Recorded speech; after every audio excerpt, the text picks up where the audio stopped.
Hey everyone, Sarafan here and welcome back to another Exos Heroes video. This time I want to enhance your perspective on the game and try to make your choices and your experience so far something that you actually enjoy. And for that I'm going to be sharing 5 tips I believe are really important for any gamer in Exos Heroes.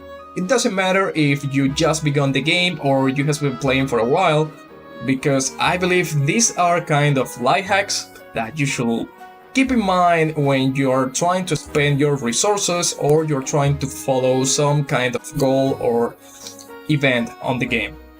Now the first topic I want to talk to you about is account revolving. The action of creating a new account until you get a good faded or fade core units that will boost your early experience through the game. So the reason I want to talk to you about this is because I have seen on social media so many people asking if this is a good start, and some players are actually taking this practice too far. This is not efficient. If you're a new player and you're trying to reroll, my recommendation for you is going to be that try to aim for the current banner. Almost any fake core unit you get is going to be good enough. Now the next thing I want to talk to you about is going to be banners and SOC. SOC is good for late game players, it's not good to begin there. You should actually always pull for current banners. If you actually avoid that faker unit, it's going to enter the pool of the total units available on the game, and you will now enter in a chance of 1 for forever. I don't know how many times it's going to request the game for you to get that faker unit, but it's going to be a lot. Now at the end of the day, this is your decision. You're going to be the one to make the choice to know if this is a worthy unit or not. But then we're going to move into the next thing I want to talk to you about, that is the Fate Core Millage. Now it's really important for you to know that Fate Millage and Core Millage doesn't work the same way. Fate Millage actually carry on forever, while Core Millage is only inside that current banner. So what I want to do here is to make a bar for you to understand what I call the test area, the interest area, and the commitment area. So the test area is this small chance where you're actually trying to not to spend all your sets, but you're actually trying to see if RNGesus is with you.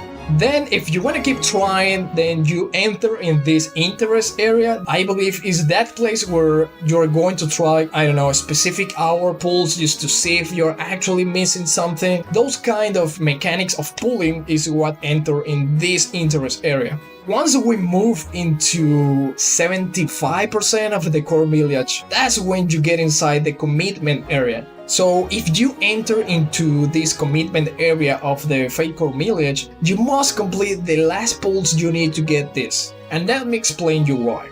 So let's say that we're actually in this example of 19 and you already reached the 15 pulls needed to get this fake core unit. You're 4 pulls away to get this fake core. That's the best chances.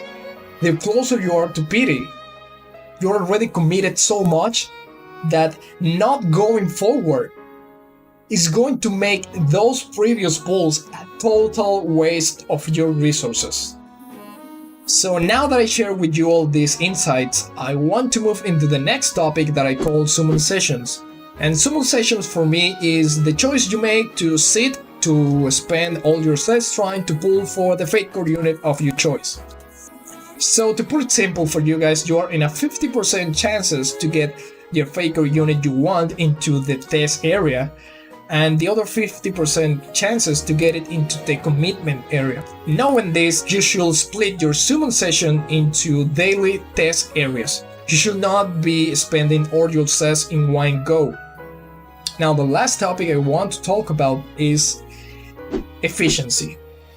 You see, this is a gacha game, and gacha games works around resources. I mean, fuck, gacha games are just resource management with assets and sometimes like Exos Heroes, a good campaign history, but that's like secondary, you know? That's like entertainment.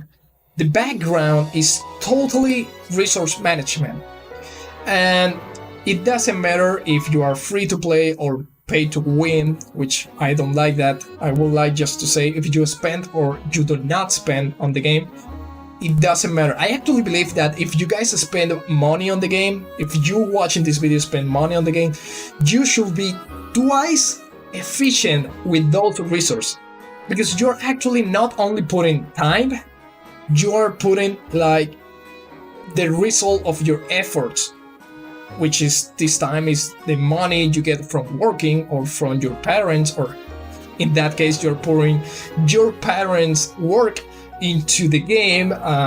You should be more efficient, especially it's not your resources, it's theirs. But anyway, now efficiency is a pretty loose term of what I want to address here, but I'm going to give you a lot of little examples that I hope that actually helps me to make my point. Now, in the case of heroes, for example, I believe that you should not be investing your resources into fully leveling up all the characters you have. It doesn't matter if it's a fake core, if just cute or hot, or just because it's the best hero you have right now.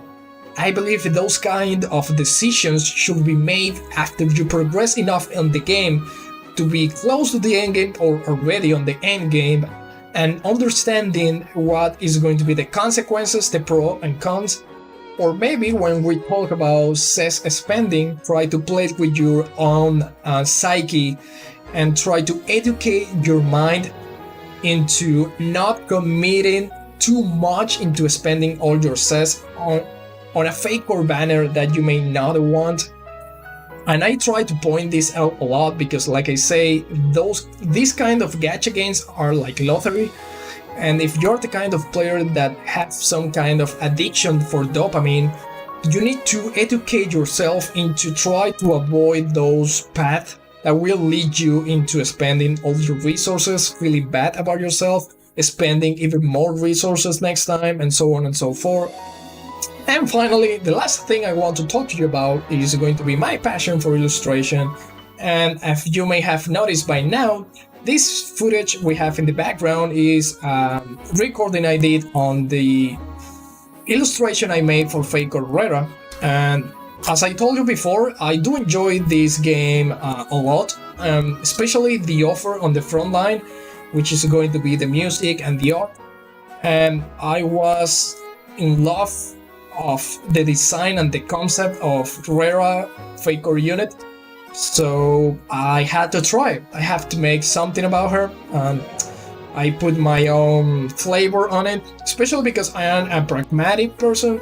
So yeah, guys, if you like this illustration, it's going to be available in the description of this video, and if you like it and you will see more of this, please let me know in the comment section below. Also, I am open for commissions in case you actually want something for yourself. And we can go whatever route you want, we can go as edgy as you want. So yeah, go ahead, check my Instagram if you want. You can actually check some other arts over there. And yeah, this is it. See you guys in the next one.